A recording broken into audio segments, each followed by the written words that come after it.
Abdun, hamba, rendah, hina, miskin, susah, melarat. Abdun, hamba. Begitu ditempelkan ke nama Allah, maka dia menjadi mulia. Abdullah. Nama yang paling mulia adalah Abdullah, Abdurrahman, Abdurrahim, Abdul Somad. Hamba Allah. Rasul, utusan. Kamu saya angkat menjadi utusan saya, sampaikan pesan saya ke Pak RT. Utusan, orang yang disuruh, rendah. Tapi begitu ditempelkan nama itu kepada Allah, menjadi mulia. Rasulullah, utusan Allah subhanahu wa ta'ala. Syahrun, bulan. Bulan yang biasa saja, tapi begitu bulan itu ditempelkan kepada nama Allah, Syahrullah, maka dia menjadi bulan yang mulia. Begitu juga dengan bait. Bait rumah, itu rumah, sana rumah.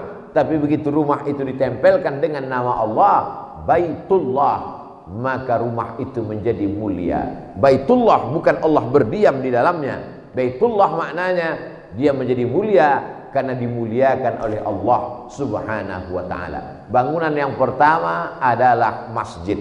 Ya Rasulullah, ya, apa bangunan pertama di atas dunia?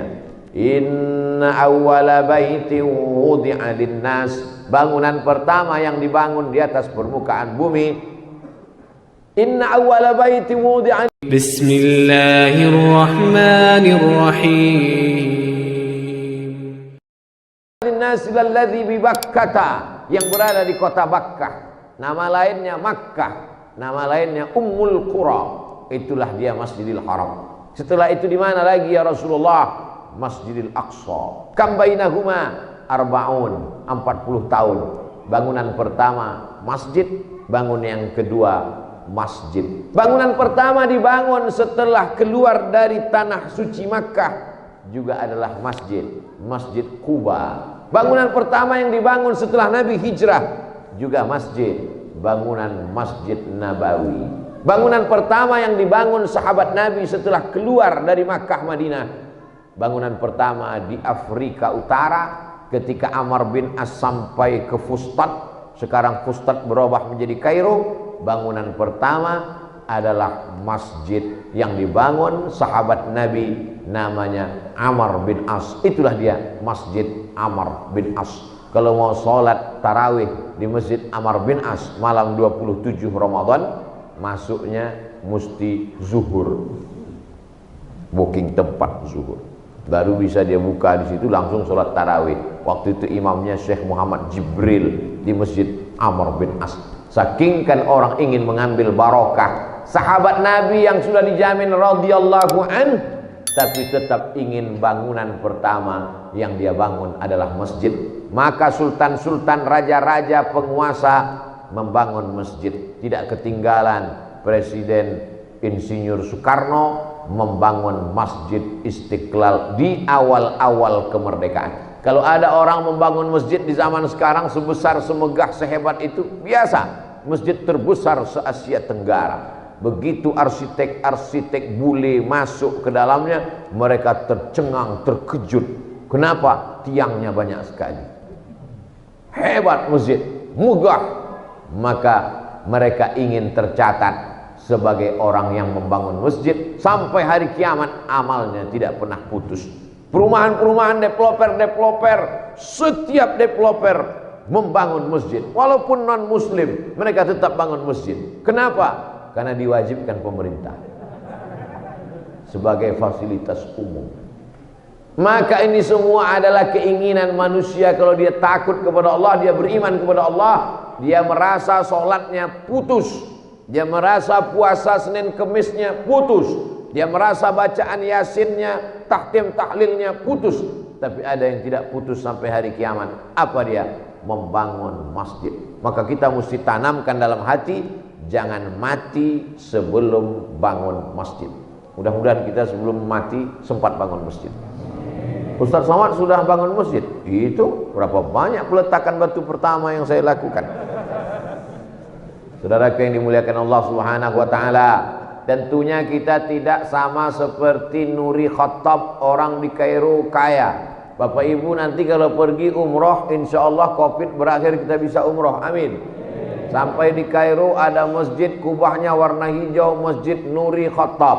Masuk ke dalam tertulis besar-besar tulisan, tidak menerima infak dan sedekah. Dia bangun masjid sendiri, tanahnya beli sendiri, bangun masjid sendiri, dia buat sendiri, tidak ada kota, tidak membangun infak dan sedekah. Seolah-olah dia ingin berkata, aku mau masuk surga, kamu buatlah pintu sendiri, buatlah tempat sendiri. Walaupun dia tidak berkata demikian, mungkin dia tidak angkuh, tidak sombong, tidak egois. Dia hanya ingin berkata, kalau kamu mau sedekah untuk masjid, cari masjid lain, bangun masjid lain. Tapi kita tidak demikian, karena keterbatasan ekonomi kita tidak bisa beli tanah bangun masjid, maka paling tidak ikut pembebasan tanah masjid. Ini udah terbaca nih kemana arah ceramah Ustaz Somad. Ujung-ujungnya penggalangan dana. Tidak ada penggalangan dana. Masjid kita sudah bagus, sudah cantik, sudah hebat, sudah mewah. Jamaah di atas yang tidak bisa melihat ke bawah sudah disiapkan, ada monitor di atas, tapi kelihatannya nggak ada nih jamaah di atas. Ada, alhamdulillah ibu-ibu, bapak ibu yang dimuliakan Allah Subhanahu Wa Taala. Maka yang tidak bisa dilakukan semuanya, jangan tinggalkan semuanya. Begitu kaedahnya. Ma la yudraku kulluh, la yutraku kulluh. Kalau tidak bisa buat semua, jangan tinggalkan semua. Kalau tidak bisa bangun masjid sebesar ini, jangan tinggalkan kosetnya, jangan tinggalkan pintunya, jangan tinggalkan dindingnya, jangan tinggalkan tiang dan pondasinya. Sekecil apapun yang kita lakukan, Allah menghibur orang-orang yang tidak mampu. Famay ya'mal mithqala dzarratin khairan yarah. Itu hiburan untuk yang ngasih semen 1 sak. Itu membahagiakan orang yang ngasih 1 truk batu bata. Kenapa? Karena dia merasa tidak ada amalnya apa-apa. Beberapa pekan yang lalu saya di Medan, Sumatera Utara, ada istana Melayu yang cantik dan indah, Istana Maimun namanya. Di depan Istana Maimun sebelah kiri ada kolam raja, di sebelah kanan ada masjid yang besar. Kebetulan di acara itu hadir raja muda, keturunan cucu cicit silsilah tuan raja yang membangun istana. Ustaz Somad, untuk membangun istana itu dulu 300.000 sak semen. Bayangan saya berapa masjid bisa dibuat. Tapi untuk membangun masjid yang ada di depan istana 1 juta sak semen. Untuk istana cukup 300.000. Tapi untuk masjid dipanggil arsitek, kombinasi antara timur dan barat, arsitek Belanda, arsitek Timur Tengah. Jadilah Masjid Raya Al-Masud, seolah-olah Raja Sultan Delhi ingin berkata di hadapan Allah Subhanahu Wa Taala, ya Allah, aku memang tinggal di istana, tapi hanya 300.000 sak semen. Tapi untuk rumah engkau, memuliakan engkau dan hambamu yang soleh solat di sana, 1 juta sak semen. Maka kemuliaan, la tus'alunna yauma idzin 'anin na'im. Kamu pasti akan ditanya tentang nikmat Allah Subhanahu Wa Taala, dan nikmat itu dipakainya untuk membangun rumah Allah. Membangun masjid diantaranya adalah keutamaan beribadah, dan ibadah yang paling utama diantara segala ibadah adalah, makanya salah satu pintu surga bernama babus sholat, pintu sholat. Berapa banyak orang yang risau, galau, stres, depresi, dibawa ke masjid, tenang, lapang hatinya. Berapa banyak orang yang sakit. Tahun 2017 bulan Agustus saya ke Kairo. Dulu ketika saya kuliah di Mesir 98 sampai 2002, itu kursi-kursi banyak dibuat sebelah kiri dan sebelah kanan. Soft, ujung ada kursi 3, 4, sebelah kiri ada kursi agak 2, yang tua-tua di kursi. Yang tua sakit, tidak bisa berdiri, duduk. Anaknya datang membawa orang tua yang sakit ke masjid, karena kalau dia di rumah hanya melihat dinding, melihat TV, dia stres, dia susah hati, dia galau. Sampai ke masjid hatinya lapang. 2017 terjadi perubahan luar biasa. Saya bandingkan dengan terakhir saya pulang tahun 2002. Apa yang Ustaz lihat? Tidak ada lagi kursi di kanan dan kiri, tapi dibuat kursi di belakang, 1 baris, 2 baris, kursi lebih banyak. Artinya orang sakit lebih banyak. Untuk yang sakit tidak lagi di kanan, tidak lagi di kiri, tapi di belakang dibuatkan kursi 2 baris, 3 baris di beberapa masjid. Orang tua tetap dibawa ke masjid.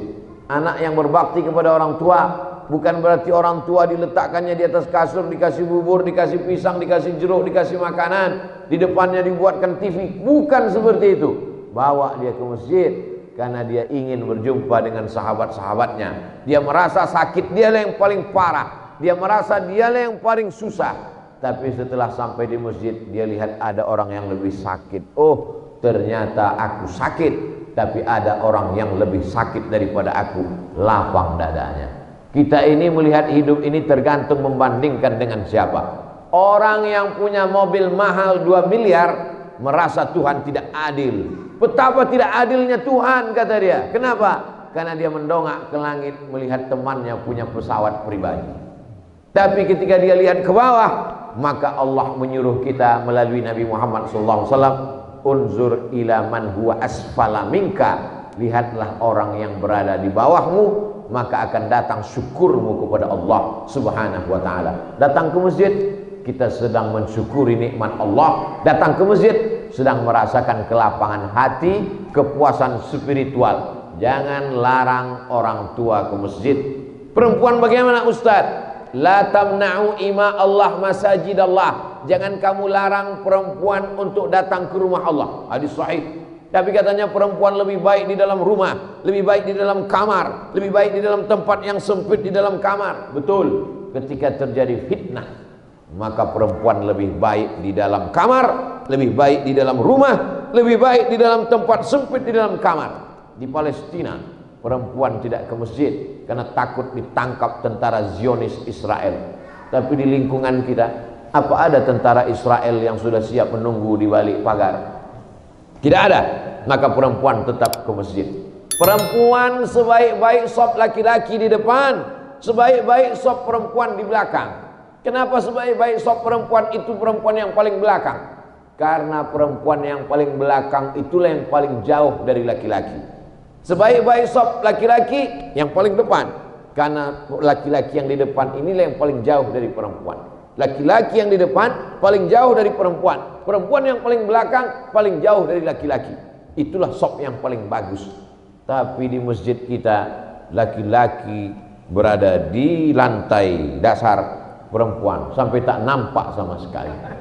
Ada juga di beberapa masjid perempuan di belakang dan satir hijab kain penutupnya hanya setengah tiang, seperti net main takraw saja, masih nampak kelihatan. Anak-anak muda paling belakang sop, anak-anak gadis pula di depan. Lain bunyi amin anak muda itu, amin gitu. Nah, ini masjid bagus. Tiru susunan ini perempuan sehingga tidak ikhtilat, tidak campur aduk, sehingga tidak merusak kekhusyuan hati. Bagus. Di sebagian tempat dibuat satu tempat khusus untuk perempuan. Supaya apa? Supaya perempuan leluasa, supaya dia tetap datang menikmati kajian-kajian. Aslinya menurut hukum dasarnya laki-laki lah yang mengajar istrinya fikih, akidah, cara sholat, bagaimana bacaan sholat. Tapi karena laki-laki tidak sanggup mengajar, maka dia bawa ke pengajian-pengajian di masjid. Begitu kata Syekh Yusuf Al-Qaradawi. Kenapa perempuan dilarang ke masjid? Karena di rumah dia diajar, dididik oleh suaminya. Sekarang sudahlah di rumah suaminya tak bisa mendidik, di masjid pun dia pula dilarang ke masjid. Kapan lagi dia mendapatkan pendidikan? Dia izin ke mall, silakan. Mas, saya mau pergi belanja shopping, silakan. Saya mau ke masjid, nggak boleh. Ini semua adalah pelajaran bagi umat. Maka masjid adalah tempat beribadah. Tapi ibadah bukan hanya di masjid. Masjid tempat beribadah. Wa annal masajida lillah. Masjid milik Allah. Masjid tempat beribadah kepada Allah. Tapi ibadah bukan hanya di masjid. Orang Islam hebat luar biasa. WC, toilet, tempat najis pun bisa menjadi tempat ibadah. Gimana ceritanya Ustadz mengatakan WC jadi tempat ibadah? Semua orang buang air besar, buang air kecil, Tapi orang beriman, buang air besar, buang air kecilnya menjadi ibadah. Ketika dia sebut nama Allah, Allahumma inni a'udzubika minal khubuthi wal khaba'ith. Keluar dia dari WC itu, dia berkata, ghufranaka, ampunkan aku ya Allah. Mengapa keluar WC dia berkata ampunkan aku ya Allah? Karena selama di WC lidahnya dia tidak pakai menyebut nama Allah. Siapa yang menyebut nama Allah dalam WC, maka terlaknatlah dia. Karena WC tempat kotor, tempat najis, tempat setan. Maka keluar dari WC dia berkata, ghufranaka, ampunkan aku ya Allah. Karena sudah tidak memakai lidah yang mestinya bertasbih, bertahmid, bertakbir, tapi selama di WC tak dia pakai untuk itu, maka sesungguhnya dia sudah merasa berdosa. Dosa bukan minum khamar, dosa bukan mengisap ganja, dosa bukan pakai sabu-sabu narkoba, dosa bukan berzina. Dosa apa? Dosa tidak memakai lidah untuk berzikir, menyebut Allah. Maka keluar dari WC dia katakan, ghufranaka, ampunkan aku karena aku sudah berdosa kepada engkau ya Allah. Kalau tidak menyebut Allah, tidak memfungsikan anggota tubuh yang semestinya untuk itu, tidak dipakai untuk itu, maka sesungguhnya itu juga sudah merupakan dosa kepada Allah. Kita inilah orang yang paling banyak dosa. Jempol yang mestinya dipakai untuk berzikir subhanallah, alhamdulillah, subhanallah, alhamdulillah, subhanallah, alhamdulillah, dipakai untuk handphone yang tak pernah berhenti. Kamu kenapa dari tadi main handphone? Handphone saya pun juga isinya adalah tasbih tahmid, Ustaz. Oh mantap. Inilah handphone yang masuk surga sama punya sama sekali. Saudara yang dimuliakan Allah Subhanahu wa taala, setelah itu baru kemudian menuju kemakmuran. Makmur. Apa yang dimaksud dengan makmur? Begitu ditulis. Kemakmuran umat. Makmur arti awal asal makmur itu ramai. Innama ya'muru masajidallah, yang memakmurkan, meramaikan masjid Allah. Saya dalam perjalanan ceramah ke masjid ini, dari masjid tidak ramai sampai masjid ramai sekali, dan sekarang sampai pada fase puncaknya takut ramai. Dulu awal-awal tausiah, seminggu sebelum pengajian sudah diumumkan, nanti akan ada pengajian yang akan diisi oleh Al-Mukarram Ustaz Abdul Somad, tolong kita ramaikan. Sebelum kajian dibuat banner baleho panjang-panjang, di-share di grup-grup WhatsApp, sampai akhirnya ramai sekali. Dan puncaknya sekarang tidak diumumkan karena takut ramai. Macam-macam masa sudah kita jalani. Makna makmur adalah ramai. Makanya ada namanya Al-Baitul Ma'mur, rumah yang ramai. Kenapa rumah itu dikatakan rumah yang ramai?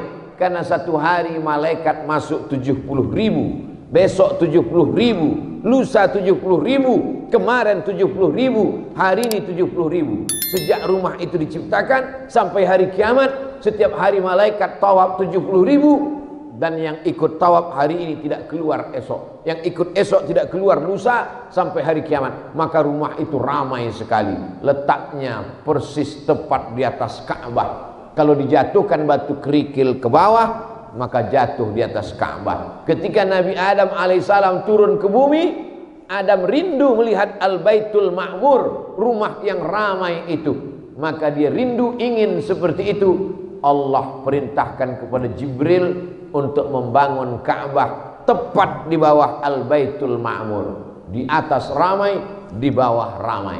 Al-Baitul Ma'mur ramai, di Ka'bah juga ramai. Sekarang Baitul Ma'mur ramai, Baitullah sunyi, protokol kesehatan. Bahkan kita pun tak bisa berangkat haji dan umrah. Apakah jangan-jangan di Baitul Ma'mur juga tidak ramai Pak Ustaz? Tetap ramai, karena Covid tidak bisa kena ke malaikat. Yang tawaf di atas itu malaikat. Malaikat yang bertawaf ucapannya subhanallah walhamdulillah wala ilaha illallah wallahu akbar. Itu juga yang diucapkan orang tawaf di bawah subhanallah walhamdulillah wala ilaha illallah wallahu akbar. Itu juga yang diucapkan planet-planet mengelilingi matahari dan putarannya sama ke kiri, subhanallah walhamdulillah wala ilaha illallah wallahu akbar. Tiga makhluk berputar dengan ucapan yang sama di tempat yang berbeda. Planet-planet mengelilingi matahari, subhanallah walhamdulillah wala ilaha illallah wallahu akbar. Malaikat mengelilingi al-baitul ma'mur, rumah yang diramaikan, subhanallah walhamdulillah wala ilaha illallah wallahu akbar. Manusia mengelilingi Ka'bah dengan ucapan yang sama, subhanallah walhamdulillah wala ilaha illallah wallahu akbar.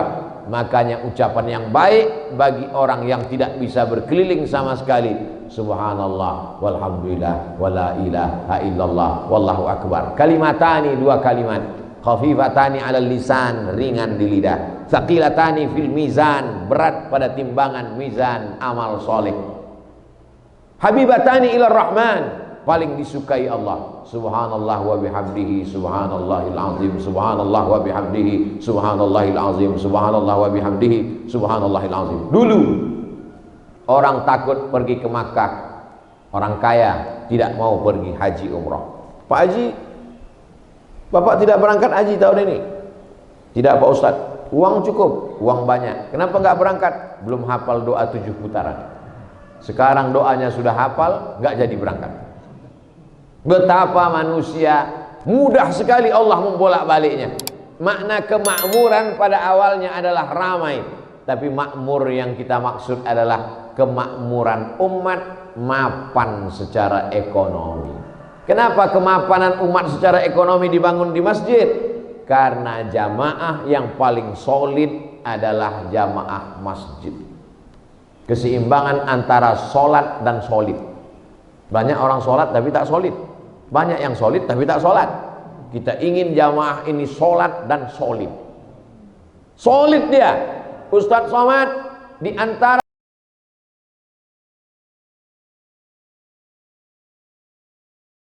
tempat belanja umat Islam sudah pada tumbang, tapi tempat belanja minimarket masjid ini paling solid dalam acara tadi malam. Kenapa begitu Pak?